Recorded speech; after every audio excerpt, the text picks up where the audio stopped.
Fresh and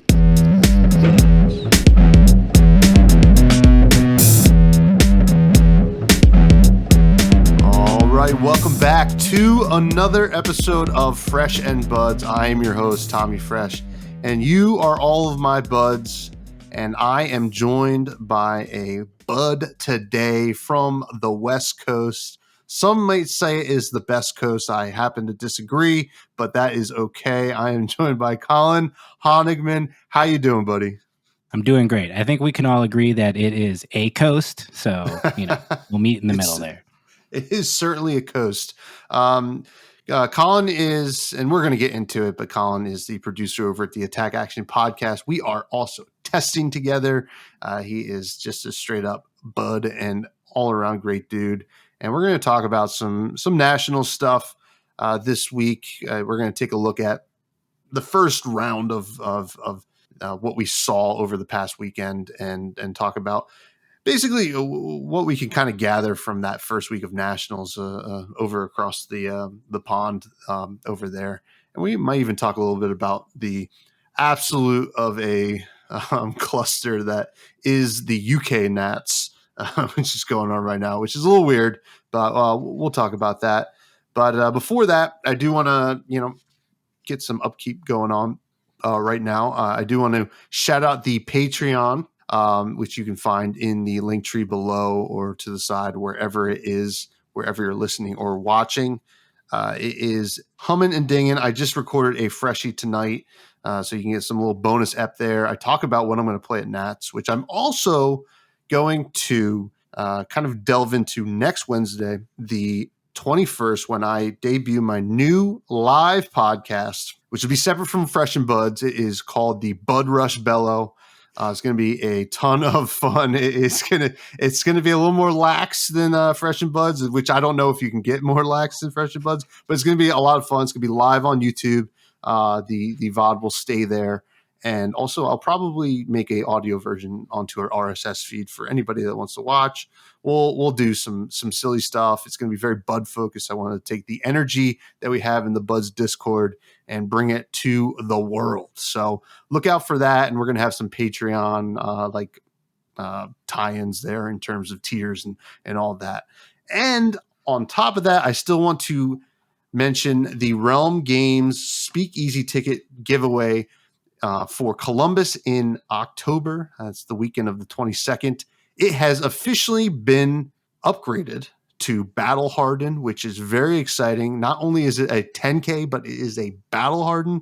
It's going to be a ton of fun. We're going to have a speakeasy kind of after hours 21 plus party, which would be awesome. And that is what the ticket that I am giving away is. You can enter that by making a podcast or hero card. You can submit that on Twitter, which is at the pinned tweet. You can email it to the show at freshbudspod@gmail.com. And there is also a channel in the Discord.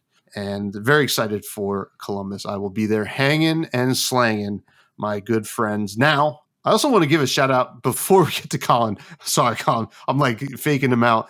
I want to shout out Greg. You may know him as Darth Prentice. He has started to produce the show. You might notice that it sounds a little bit better these days. And Greg is awesome. He's been a bud from the beginning. We all love Greg or Darth or Mr. Prentice. He is the best. So shout out Greg. He's probably listening to this right now and hopefully smiling. But now we're going to get to Colin. Hell yeah, Greg. Good job. First of all, how you doing? How you doing today?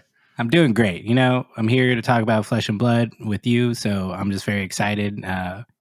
Bit tired from my weekend. I was out with some friends in the desert, so I kind of missed everything that happened, but I've been catching up and really excited to dive into all the goings on over the past few days with you. How you doing? I'm doing all right. It has been a long weekend for me as well. And, it's important, and I'm glad you mentioned that you were out, partying this past weekend. It is important to have a good time out there outside of Flesh and Blood to kind of refresh the mind, because we have a pretty intense couple of months of Flesh and Blood coming up with a lot of testing and big tournaments, nationals for me next week. And also, the whole West Coast team, and I mean, people from all over the world would be going to San Jose for Worlds, which is pretty exciting. Now, I got to say, Colin, you have the smoothest voice I have ever heard in my ear holes in this game. I mean, I've talked at lengths about how much I love Taylor and Isaac and I love their podcast, but you know, they're so chill and smooth as well. But then you come on there and you just amp it up. It's just like, can you just give us some insight onto where that buttery timbre comes from? I think it comes from my lifelong sinus issues that just is always kind of clogged up a bit. So it gives me a little edge on that. No, thank you. I don't think I've ever heard someone say that. And I've always been very self-conscious of my voice. So that makes me feel really good, though. I appreciate that. The funniest thing is that Taylor and Isaac are just those classic low voice. I mean, I guess mine's kind of low too, but California bro dude voice. And we even get comments that they kind of sound the same and they can't tell them apart, which you can. You just got to get used to it. So I have to make sure I'm always bringing that little bit of extra energy. That's why sometimes I don't prepare as much as they do, and I kind of just bring the off the cuff responses to what I'm doing, because one, they're better at the game than I am, and I'm just there to have fun, and so I'm glad that's coming through. Well, yeah, I mean, it is a great dynamic, and we've had both Taylor and Isaac on, and glad to get you on now. And you're right, it's very California. Like the whole podcast, the whole Attack Action team is very California, and I know that it's something that I don't even realize with myself, that people are like, I mean, wow, it's sounds like New Jersey just created something, and I have this really, I don't even realize it sometimes. So I think that's cool. It's it's a little coast to coast action, but I do want to mention that we are also teammates now. We are testing together, Colin, along with some other folks that we won't divulge because we don't know if they want people to know. But it is very exciting to this is my first time really testing in a team setting. I don't know about you. How about you, Colin? So Taylor, Isaac, and I have tested in different variations of teams and testing groups for the past year or so. We started getting ready for the first calling in Las Vegas together. That was the first time we started organizing to practice and really prepare for an event like that. And then there was ProQuest, and honestly, ever since then, it seems like event season never stops really.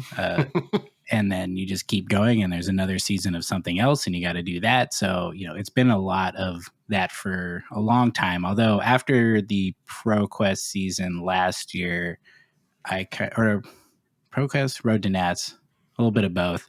I kind of reached a point where it's really tough for me. I don't handle losing very well. And if I'm spending so much time preparing for these events and then not performing well, there's a pretty big disconnect for me of well, I'm not having fun doing this, and I'm spending a lot of time trying to be good at it and then not doing, so I kind of took a little bit of a step back from competitive playing, and I mostly just focused on the channel, looking at how we can do more YouTube content and just kind of increase our fan base and subscribers and stuff like that, because that's something I can do. I can put time in, and it's gonna bring something back, and I still play. I go to my armory if I do, if there's events that are local, but I'm not doing 5 weekends in a row of Road to Nat so I can try to qualify. It's just I don't have the time or the energy,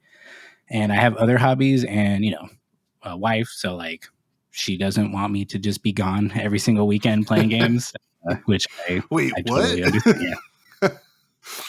Yeah. I mean, that is a reality of playing competitively, right? You do have to spend time throughout the week and then on your weekends, and that is one thing this past year has done for Flesh and Blood, is give us these nonstop seasons, multiple ProQuest seasons, a Road to Nat season. The skirmish seasons, luckily, I think At least the last one felt not as intense as like the earlier ones when folks were still like just trying to get games in. And I'm hoping that 2023 is gives us a little bit of a breather, and so far it looks like maybe after Worlds we get that kind of breather. So it's I feel you with the putting the time in. Yeah, it's Now, a lot. And I it's weird because I've never been a competitive person.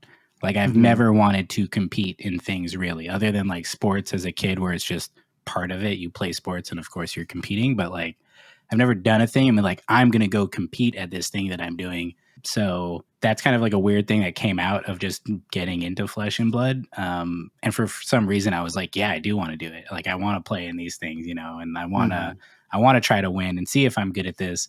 And you know, I'm okay, and that's fine. I'm sure I could be better if I played a whole lot more, but you know, there's things that I do and don't like about competing, and I think until I get into like a better, if until I learn to like deal with that better, I'm just fine like not putting so much of myself into that and focusing more on like the community and like the podcast and YouTube channel and you know, lately more commentating, which is like a whole lot of fun. Like I get to go to events and just hang out and talk about games all day. Like that's a lot of fun.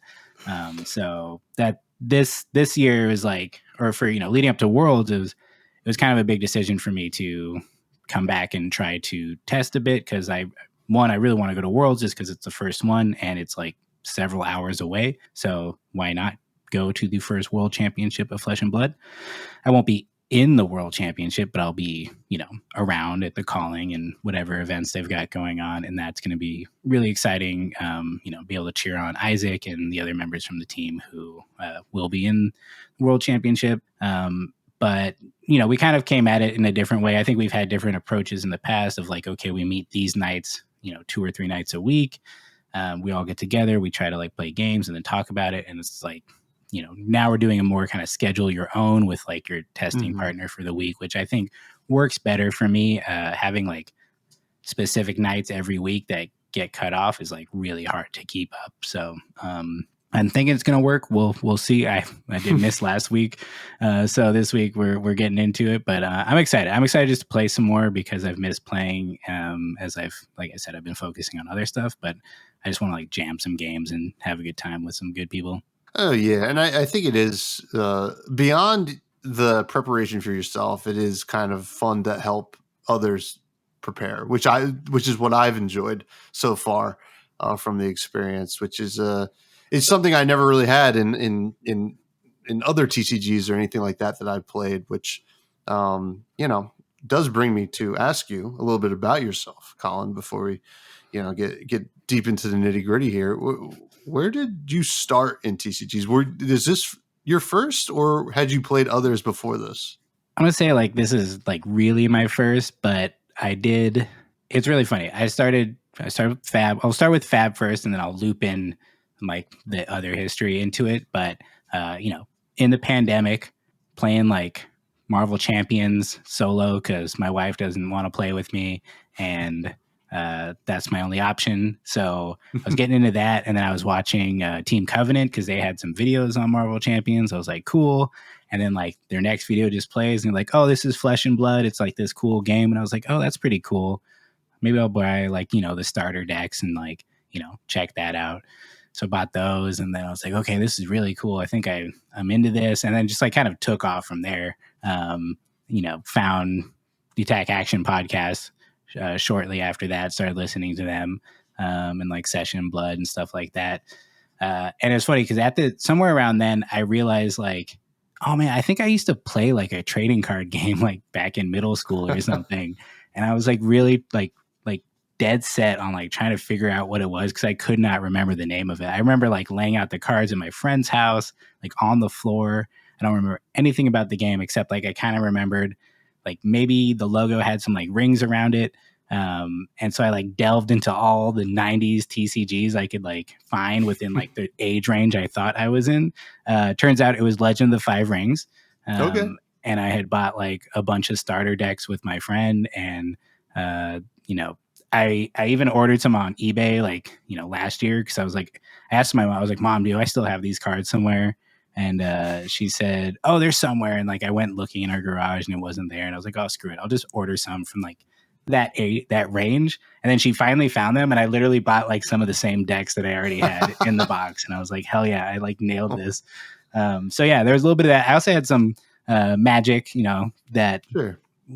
I just remember having like a starter deck maybe. And then my mom gave me the rest of it. I had Battletech, I had some Vampire and some other like random cards. But yeah, so that was like a couple years when I was like pre-teen, and then nothing until, mid 30s. And I'm really into TCGs now.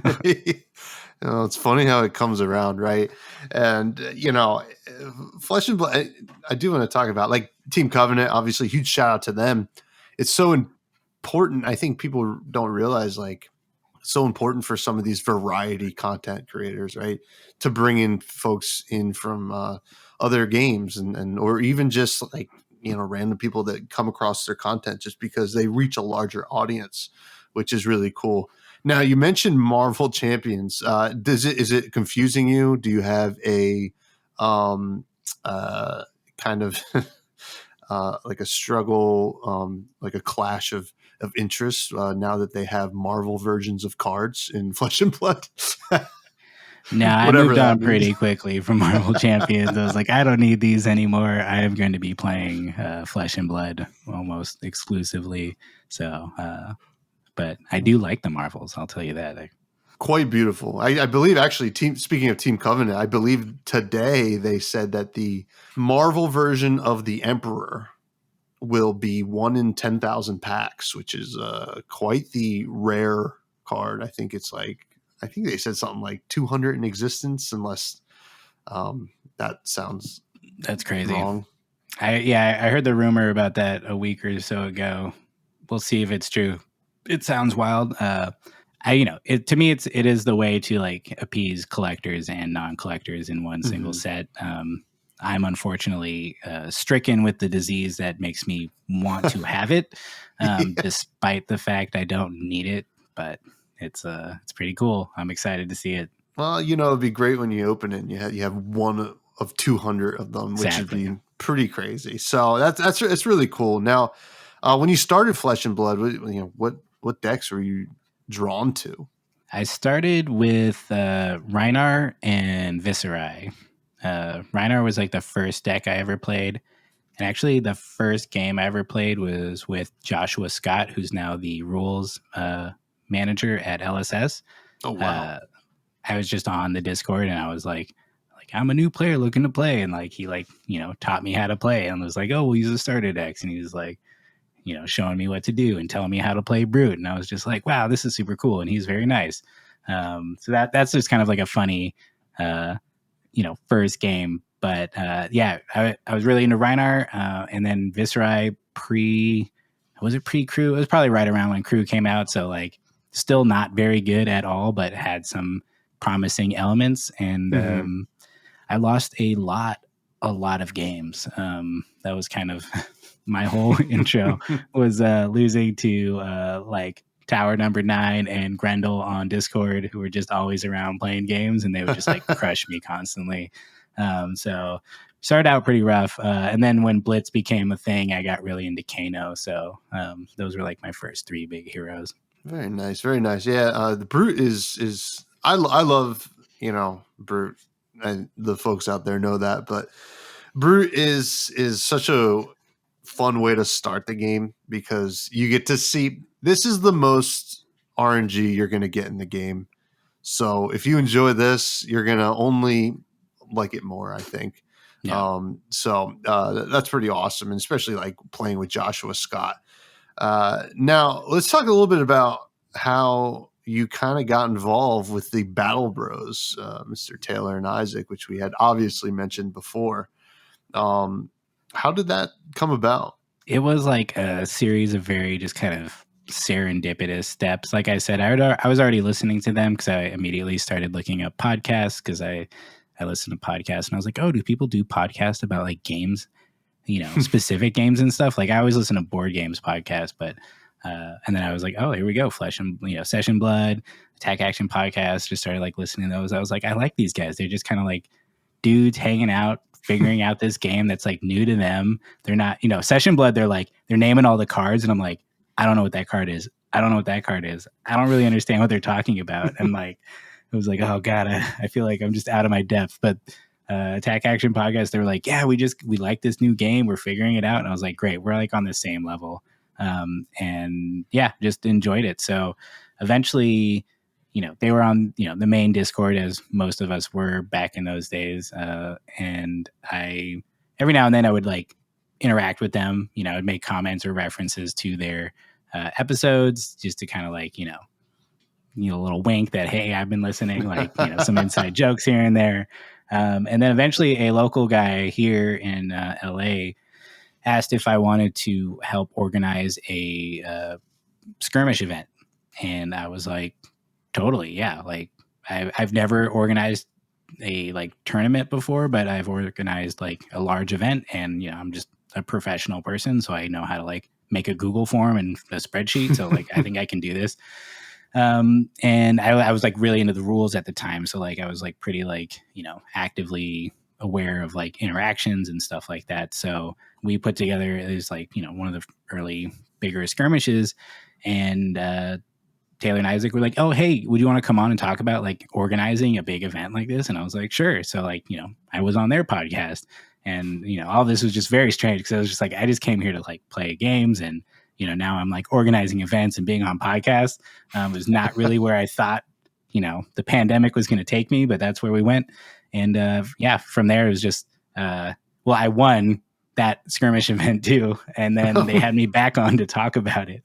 So it was just kind of the, like all the most random thing. And then we just kind of became friends. And from there on, we just kept talking. And then eventually we were preparing for the Calling in Vegas. And, I think right before then they had the Tales of Aria spoilers. Again, they were like overlooked, and they didn't get a spoiler, even though they were like one of the first podcasts around. Like, I don't know. And I was just like, well, maybe if we did YouTube stuff, like they would give you a spoiler. It's like everybody who has a spoiler is basically on YouTube.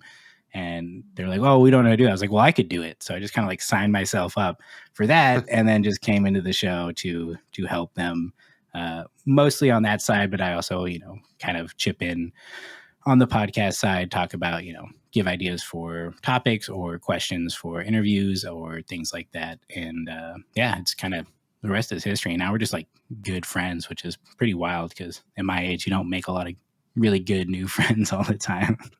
Yeah, well, yeah, I mean, I can definitely attest to that. That's why I started this podcast. It's like, I don't have any friends. I'm gonna just make them.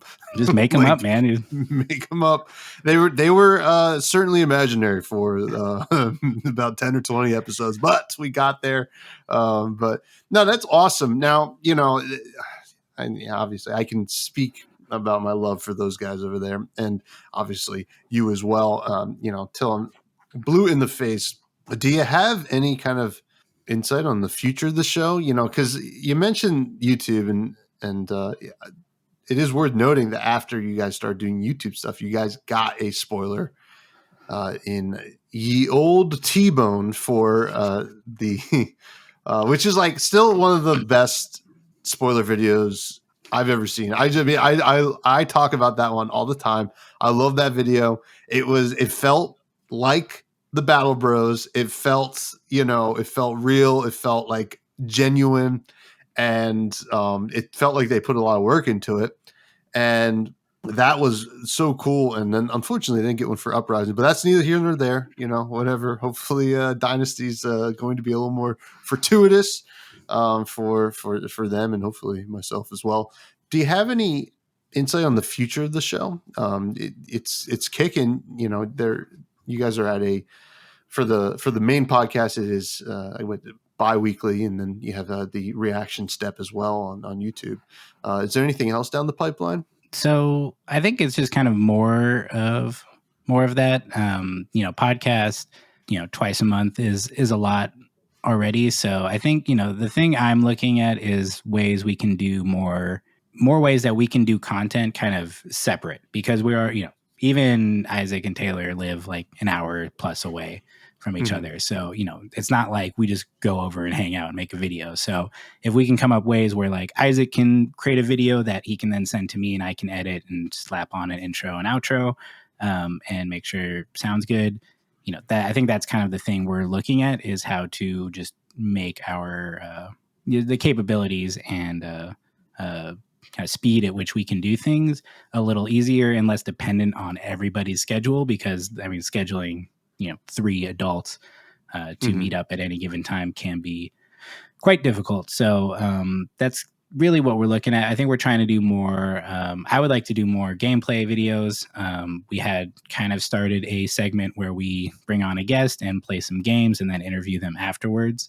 And I think that would be fun to continue doing. And then just like more low stakes, kind of like OK and Y style, like let's just put up some videos of us playing games, because especially Taylor and Isaac are very good players. I'm, pretty okay, so I can put myself in there as well. But I think it's just people like that kind of content, and if there's not enough of it coming out, like people run out of things to watch. So I think there's a lot of things like that we can do. I personally am interested in some like more scripted, funnier content, like I guess like intentionally funnier content. Like I started a series called Get Good Scrub, where I'm trying to get better at deck building. So far, I'm off to a bad start, but that's what we expected because I wasn't good to begin with. And we're going to just keep trying and learning and making videos and having a good time. So I think, we're figuring it out as we go and just trying to build on what we have, but also stay true to what matters to us. Yeah, and that's the most important thing, is to kind of stay authentic. And I do believe that people recognize authenticity, and that's it's awesome. That's one thing that's always been consistent over there with you guys, and I personally love it. Like you, I Attack Action Podcast was the first podcast I listened to when I got into the game. And, and God damn it, it will be the last. But I do want to know about, you mentioned commentating earlier. You got the chance, along with the Battle Bros, to commentate at Battle Hardened Los Angeles. Can you tell us a little bit about that? Totally. So a local guy who goes to my local store, Justin Lawag, was helping our local store. We had a local event called the So Calling, which we did during Nationals last year. So everyone who didn't go to Nationals had something they could do that weekend.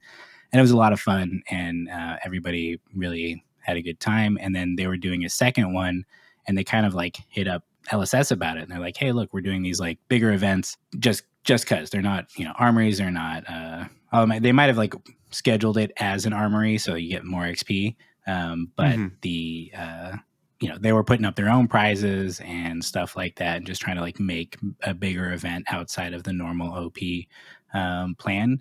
So they did the second one, and Justin came up to me at Army. He's like, oh, would you like to commentate the So Calling? And in my mind, I was like, well, no, I want to play. Like, why would I do that? And then like after a little while, like I was like, oh, maybe that's kind of cool actually. And he's like, yeah, Blake's going to do it. And Blake's just kind of this character.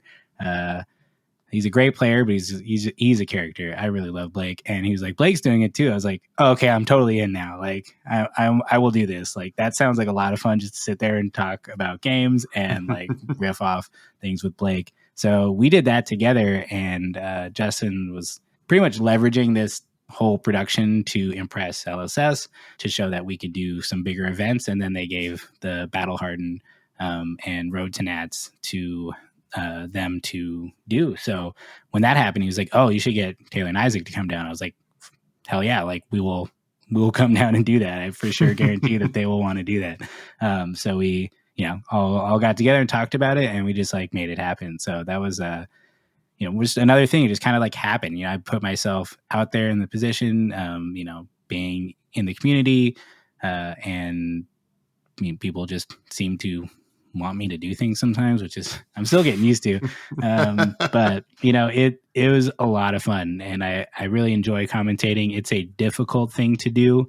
Anybody who thinks it's easy to sit and like watch 12 straight hours of games and talk the entire time is like, man, it takes a lot out of you. And I think it's hard to deal with the hecklers too when they start like getting mad at you if you don't remember the name of a card. Just like, oh, come on, man. Like, I don't play this class. I don't know what that card is. Like, I haven't seen it before, but that is all part of it. And most of the community is pretty nice about it. But yeah, that weekend was really tough because we did the whole Battle Hardened and then the Road to Nats the next day. And Taylor and Isaac played in the Road to Nats. So it was just Blake and me. And then another guy who was helping the whole production was like, oh, I could step in and do it. I was like, please go in. I'm going to go take a nap right now. Yeah.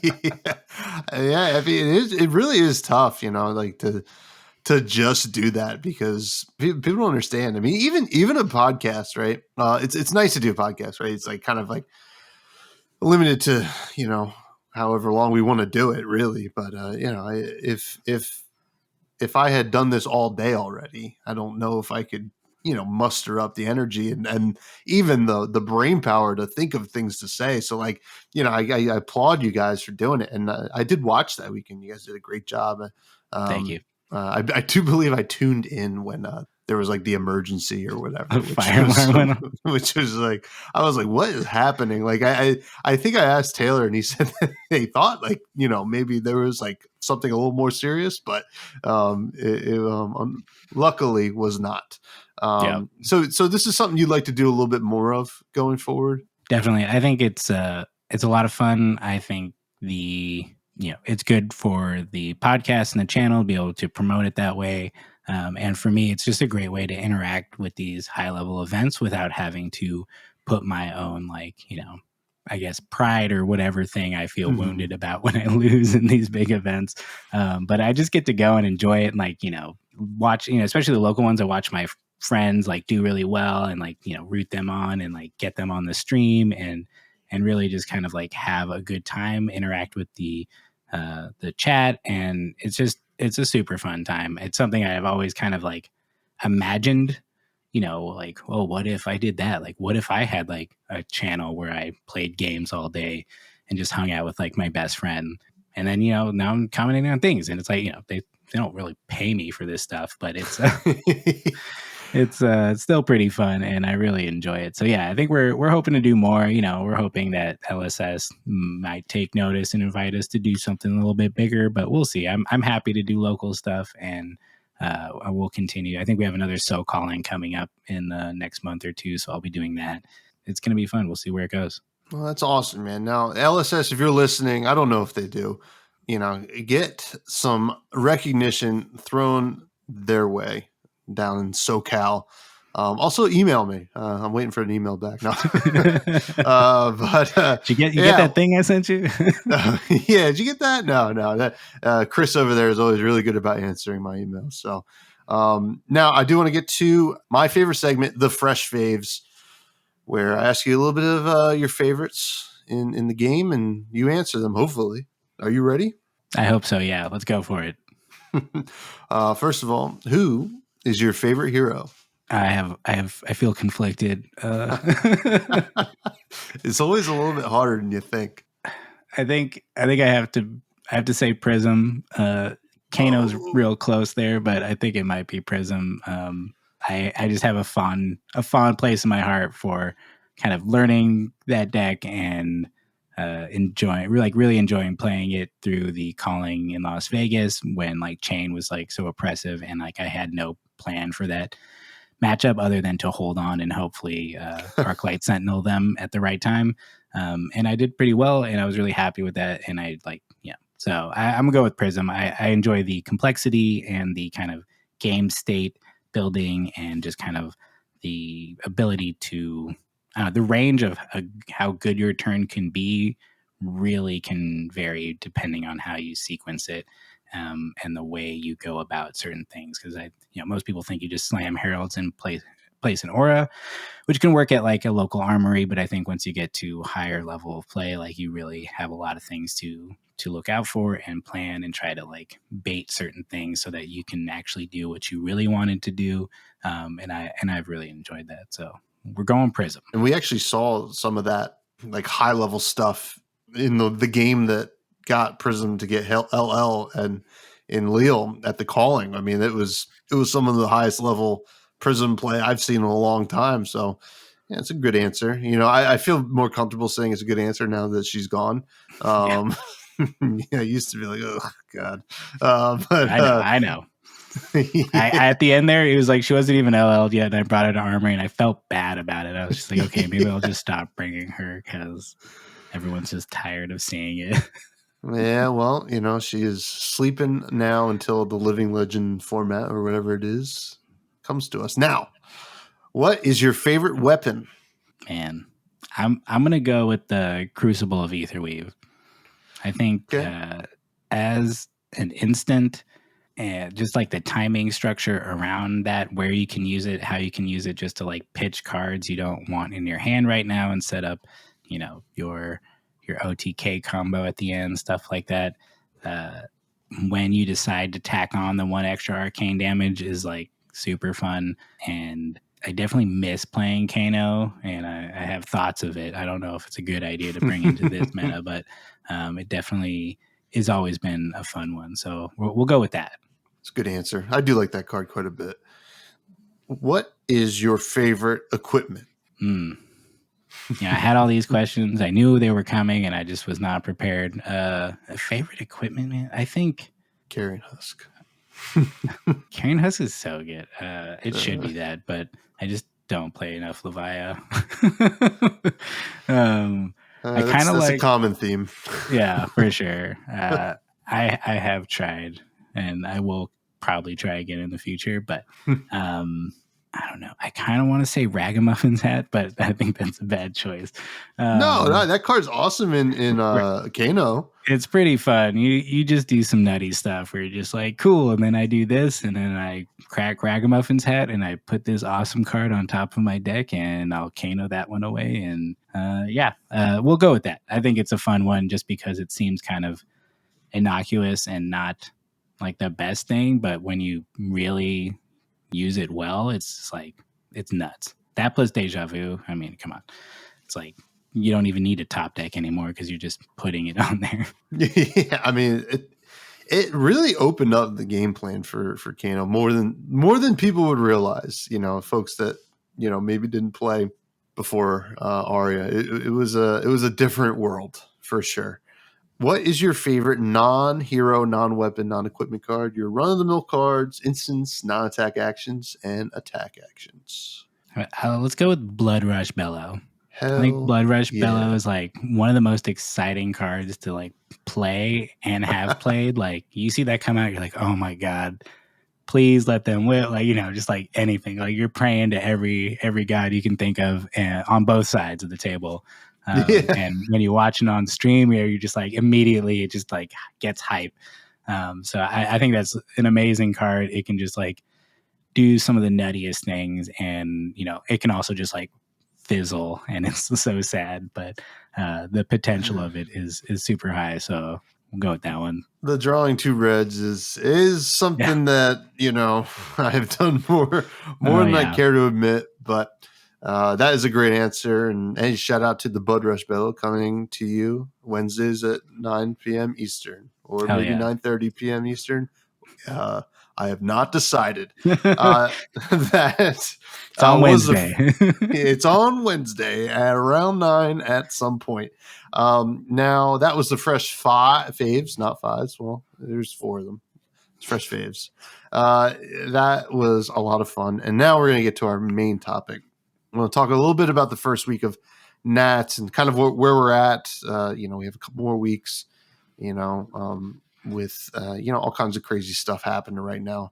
First, I do want to, before we get to what happened the past weekend, I want to talk a little bit about the United Kingdom Nats that was postponed last minute due to the Queen's death, which seems to be very controversial, and a lot of players seem to be getting screwed. So, for context, the UK Nats was supposed to be this upcoming weekend, if you're listening on Thursday or Friday, and they today or yesterday, it was either Tuesday or Monday, they decided to pull the plug on that and push it to a different weekend, I believe in October, which also happens to be the weekend of the London Marathon. So the reason that they canceled this one was because there was a mourning procession for the Queen, and the belief was that it would be too much, and a lot of people would have a tough time getting to the convention center. And now it's going to be the weekend of the London Marathon. What do you make of all this, Colin? This is crazy. I do feel for the UK buds out there. It is not ideal, and from the sounds of it, a lot of folks are losing some money here. They had reservations, they had all kinds of stuff planned. It's very tough. Yeah, I mean, it's kind of thing like you can't plan for this kind of thing. It's something you don't think you would ever need to worry about, but then when it happens, you got to make a lot of decisions. So I don't envy LSS or the TO. It's unclear to me like who made the call. The TO announced it and said that they discussed it with LSS. So, and then there's everyone's got their insider information from unknown sources. So, it sucks. I mean, it just sucks for all the players. I think the intention is good, but I think people would prefer, if they had either just said immediately when it happened. I mean, I guess, it's hard to know when the viewing's going to be. I mean, this is another problem with monarchies. It just introduces all this complexity that you don't need. But yeah, it seems like they needed to make a decision faster so that people wouldn't be caught in this like, oh, you can't cancel any of your stuff, because it's like 2 days away situation. But yeah, there's no good way to handle it, because like if they don't cancel it and then everything is a shit show in London and no one can get there on time, they're mad at them for not moving it. There's no real way to win. You can't tell what's going to be the better move. It does just suck that everyone's been caught out, and like it's hard to get time off. You say you need this weekend off, and then you've made all your plans, you bought your tickets, an airplane, hotel, and you're just like stuck. You just go to London and see the Queen. I don't know. You're probably pissed off and don't want to go now anyways. So yeah, I don't know how you handle it. I think either way, you're kind of going to be screwed somehow. So it's just an unfortunate situation. Yeah, it really is. Yeah, it was a lose-lose for LSS and the TO. It's hard to say who really made the decision. I'm sure it was mostly joint in nature. They kind of had to have come to that decision together. Yeah, I mean, I agree that if they were going to change, it should have been almost immediately.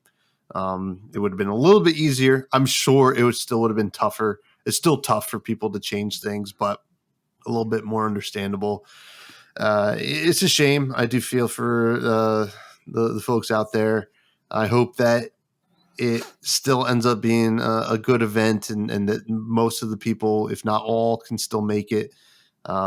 It's very tough. And it's also something that we will not have to worry about here in the States. We got rid of Kings and Queens very long ago. The same set, actually. the same set. Yep, actually. We were like, yeah, we don't need you. But, condolences to whatever's going on over there. But it was worth noting because it's kind of messy, and the UK is obviously a large part of the competitive scene, with the most recent Pro Tour winner hailing from there. But I do want to get to something a little less controversial and way happier. I want to give a shout out to, I'm going to take a real stab at this name. Nitya Kala Chelvan takes down the Malaysian nationals with Reinar, which was so exciting. The Brute squad was super excited. I'm excited. The VOD of it was incredible. I don't know if anybody got to check that out. You can find that somewhere. I think there's some links floating around. Some craziness. There was a lot of talk with Oldham really being quite powerful and dominant these days, that Reinar is in a good spot, and it maybe this is signs for things to come. Do you think that this is a sign for more Intimidate that we're going to see in the next few weeks? I had a feeling several weeks ago that Reinar might be a good dark horse pick. I forget exactly why, but I think just because he's hard to deal with, and especially if you're intimidating card. The thing about intimidation is that they banish those cards and then they get them back. That's what everyone always says. So you're doing damage. You don't have great on hits. But the thing is, like, with a lot of cards that people are playing now, that either require you to pay for that, if it's like Oasis Respite or things like that, that you have to pay for and have in hand, like, it can really lead to awkward hands for people if you start intimidating a couple cards that, like, oh, I would have much rather blocked with that card. And they can only do that so many times in a game where they just like tank all the damage and try to come for you. So it seemed like it might be, Nitya like just smashed it. So I just watched this right before I hopped on this call. I was like, if anything, I gotta watch this because I know Tommy's gonna be excited about it. And it was a great game, just excellent game on both sides. They're both friends, like for like many years. They play together all the time and just squeaking it out. I won't spoil it because it's a great ending, but it was fantastic. So really excited to see that. We'll have to see. I think Reiner is one of those heroes that you need to be dedicated to really be good at, For sure. or just the kind of player who can really grok what you need to do and stick to that game plan without having the kind of, I don't know, muscle memory to make the right choice in play. So yeah, I don't know if it's like means Reiner's in a good spot, but she was in a good spot that weekend. So kudos to her. Yeah, it'll be interesting to see. The thing is like I don't know how many high level players have really put in the time with Reinar, right? We haven't had a brute favored meta in a long time. I mean, as long as I've been playing, it's always been either kind of a dark horse or an underdog in a way, and this could be the time, but I think, like you said, that you got to put in the work with this deck. I mean, if you watch the game, you can see there is a shift. The finals from Malaysia, there is a shift in how that deck works, all within one game, which is pretty incredible and something that I do not think a lot of people understand about Reinar and Brute in general. That like it can do that. So. Yeah, it'll be interesting to see. Now, I do want to talk a little bit about some other winners from the weekend. Just from this list I have in front of me, Australia, France, Lithuania, and Slovenia all had Oldham winning. Now, the largest of those tournaments was Australia, obviously, much hometown advantage there. 90 folks playing. It was a mixed format draft in CC. However, the top 8 was only one Oldham who took it down, and it was pretty diverse. Other than that, Viserai, Dash, Icelander, Kano, Dromai, and 2 or actually 3 Icelanders total. And then France was pretty big as well, 52 players, 3 Oldhams, a Bravo, Icelander, 2 Briars, and a Viserai. So we're seeing some diverse stuff going on in these larger tournaments. That's awesome. If you were to make bets going into the weekend, I know obviously you were partying hard, bachelor party, I'm very jealous. If you were to had made a bet, what would you have, would Oldham been the deck that you would have expected to see to have the most wins here? I would have thought Briar might have more than Oldham, but I'm not too surprised. I think he's in a good spot. He's got great cards and great equipment, so and his hero ability is pretty insane too. So another one of those decks, I think, if you have the reps on it, you really know the best points and times to do different things, making sure you're ice defending or ice reacting when it's like the most impactful. The stalagmite, that kind of stuff, like all those like smaller choices really add up, I think. So I definitely see him as one of the top decks in the format right now. Whether he stays there or not, I don't know, but I'm not too surprised. Only that Briar isn't more represented, I think. Crazy to see so many Icelanders. I'm excited about that, even though I hate losing against Icelander. Yeah, I mean, this is Icelander's time to shine. I mean, we've, especially in testing, we've seen the power of Icelander here, and No doubt a deck that can really eke out some wins here. In regards to Breyer did win 2, Austria and Hungary, and then we had a Dromai win in Norway, which was kind of interesting. I think we're going to see not a renaissance of Dromai, but I think we're going to see the emergence of Dromai in the meta the next 2 weeks. I think people are a little wising up to how good that deck can be if played correctly. Now that's one that needs a lot of work, and much like Reinhardt, you have to know the ins and outs and how to really approach different matchups. Which because if you're playing against like a Dorinthia, they're going to just get that free hit and make that sword huge, like all game, and it is absolutely terrifying. But it is good to see Oldham not be as dominant as folks were saying, right? Folks were saying, this could be the slowest meta ever, but we're still seeing Briars, Viscerais, and stuff like that. What do you think about Runeblade in general? Is Briar the deck to beat, or is Viscerai, kind of can high roll a little bit higher, or is it more consistent in a way? That's a really hard question. I think Briar might be just a bit easier to play, or maybe not easier, but a little more forgiving. Sure. And I think the deck is built in a way to allow for you to go wide and push a lot of damage, and then you have these crazy Mount Heroic turns, which a couple weeks ago in Armory I had 3 in a row, I think, and 2 turns had double Mount Heroics out.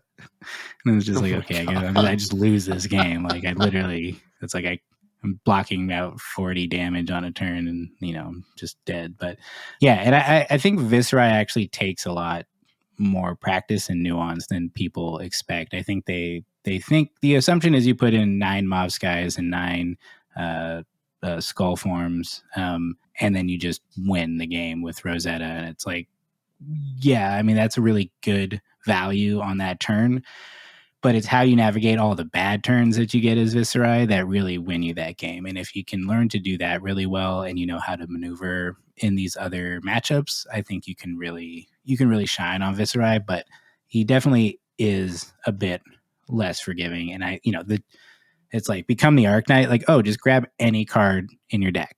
You're like, okay, so what's the best, like literally the best thing I could do right now? You have to like think about every single card you have and like figure out what that is in that moment and like try to do that. And you learn what are good things, but still it's like you have to be able to like go down that branching decision tree to figure that out.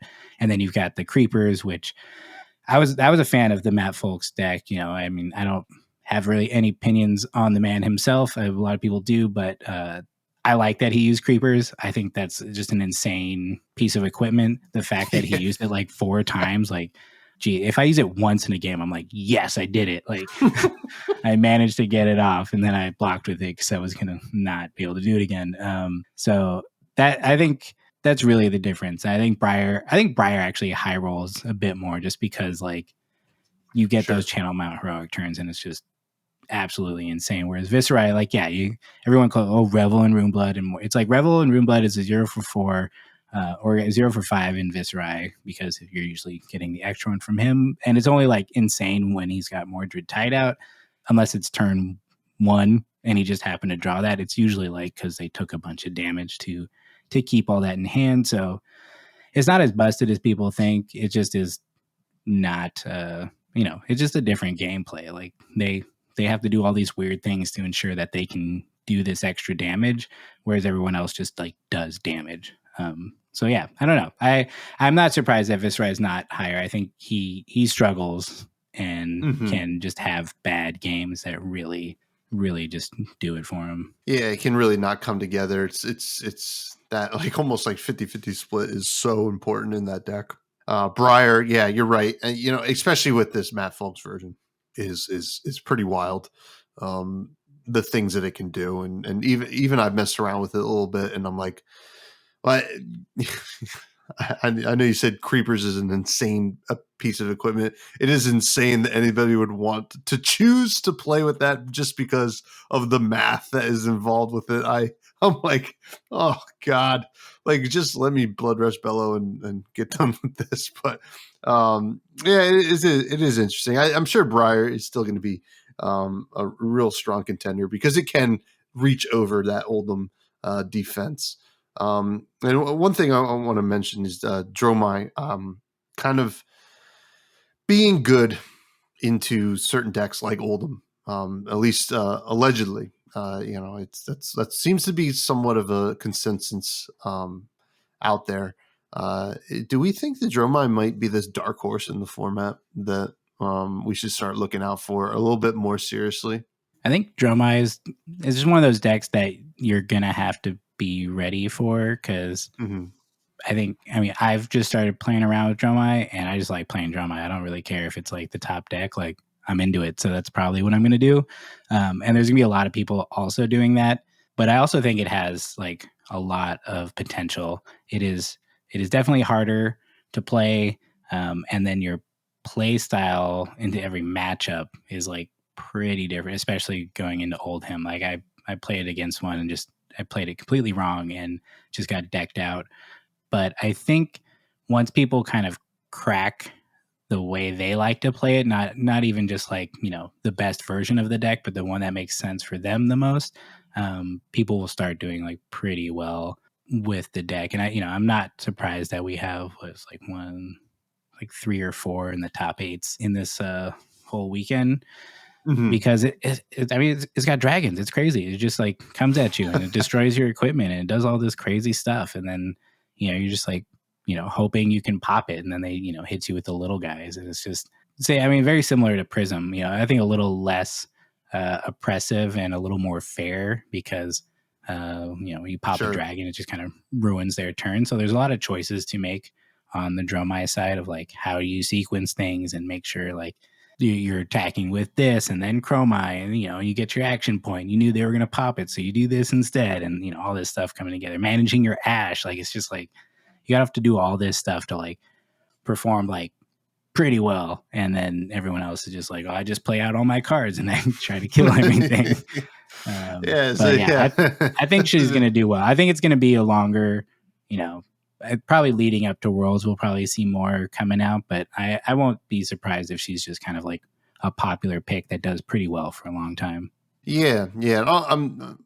I'm waiting for that kind of Tyler Horspool Vegas calling moment for Dromai, where Dromai kind of comes out and kind of feeds on the meta. And it could be US Nats, it could be Worlds, it could be something in the future, but it's really primed to be there as people kind of figure out the deck a little bit more. I've been playing around with it as well. It certainly is powerful and also complex in terms of how you have to play each matchup.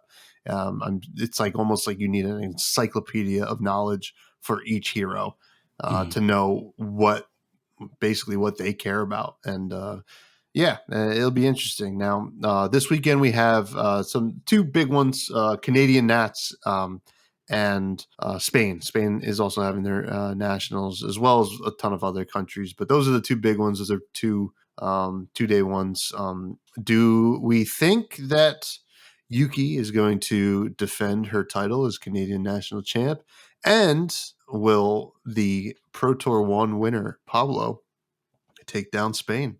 I have the utmost faith in Yuki. She is one of the best players I have ever had a chance to play with. I was lucky enough to test with her the past couple seasons, and just the way she thinks about playing is just so. That's what I kind of do. I was like, I don't think I can really be a competitive player. I am not picking up on all the things that her and some other people are, and that's awesome. And I love watching her play. She's got style, and she's just very, very in touch with the meta and her heroes. And I think hopefully it's hard. I think right now the hardest thing is that it's pretty open, so you don't know what people are going to bring. So it's either like you just know based on like the players themselves who they might bring, but I don't know. It seems like you have to be prepared for so much.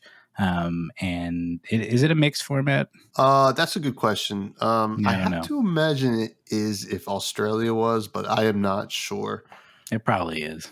But yeah, I mean, and she slays it with limited and draft. So, I think she's got a great chance to repeat. I hope she does. It would be amazing. And then, Tarek will unfortunately, not be able to do it in two different countries because he's now in Canada. Yeah, well, Tarek could come in there and be the first double country champion, I guess. Yeah, we might have to have a conversation about that. I don't know how that works out, but I guess you can. yeah. I mean, it's all a little shaky, but and in terms of Pablo over in Spain, I mean, he plays unreal flesh and blood. I think he has a very strong chance. I mean, he seems to be just a very good, consistent player based on his Pro Tour results. So I'm excited to see that. Hopefully they got streams up so we can watch them. Yeah, hoping that as well. But that's going to do it for this week. This has been an absolute pleasure with you, Colin. You're the absolute. Thanks for having me, Tommy. Absolutely. I would love for you to plug anything that you'd love to plug for the buds out there. I mean, check us out on the Attack Action podcast. You won't hear me on the podcast very much, but you will see me and hear me on the Reaction Step, which is our YouTube, I don't know what you call it, show. I guess it's a YouTube show that also shows up in the podcast stream, and then on our other videos and stuff. And I mean, that's pretty much all I'm doing. If you want to hit me up on Twitter, I'm at TastyTown with 2 E's. And still no one's asked me why, but they will eventually. And that's that's Should pretty I much not it. ask you now? No, you don't have to ask me. Next time you can ask me. Next time Colin's on, we're going to find out what the 2 E's in Tasty Town mean. You can look forward to that, buds. It's a nice little cliffhanger. I don't do a lot of cliffhangers, so no, we'll leave it at that. We'll leave it at that. Thank you, Colin. Please check him out. Please check out the Attack Action podcast. Very much good friends of the show. I love everyone over there so much. You can continue to find me at Fresh Buds Pod on Twitter. You can join the Discord, the Buds, which is an open invite for all in the link tree below. Subscribe, like, comment on the YouTube. The Bud Rush Bellow is going to be on YouTube. So subscribe there if you want to kind of start to see that and check that out. And then if you listen to either of our podcasts on any kind of streaming service or whatever, Spotify, iTunes, Google, give it like a rating or leave a review. It helps us become a little bit more visible for all the future buds out there. And and Colin, I always like to end the show talking a little bit about food. Nice. Can you tell me about some food that you've been enjoying lately? You got some great food out there in LA. This is true. I am in LA and we do have great food. We just went out to a great restaurant. My wife and I have been a little kind of slow on the re-entering society phase of kind of, I guess we're out of the pandemic situation. And we went out to dinner last week to this great Italian spot. I believe it was called Bacchetti Trattoria. I think it was Roman style pasta and Italian food. They had this like focaccia bread that was like cinnamon roll style where it had rings and you pulled it apart. Whoa. It was really good. And just, had some rigatoni with guanciale and what was the other one? It was just this nice fresh, I forget what it was, but it was a very creamy and fresh pasta. Beautiful dinner. Really nice environment too. Is kind of this atrium looking thing, a lot of glass and wood. Very beautiful. So when you're in LA, check it out. It's in Echo Park. Awesome. That sounds absolutely delicious. And I'm hungry now at 12:21 a.m. And I'm going to go probably sneak some cheese from my fridge after this. Now, everybody, thank you for listening. And please have a great week.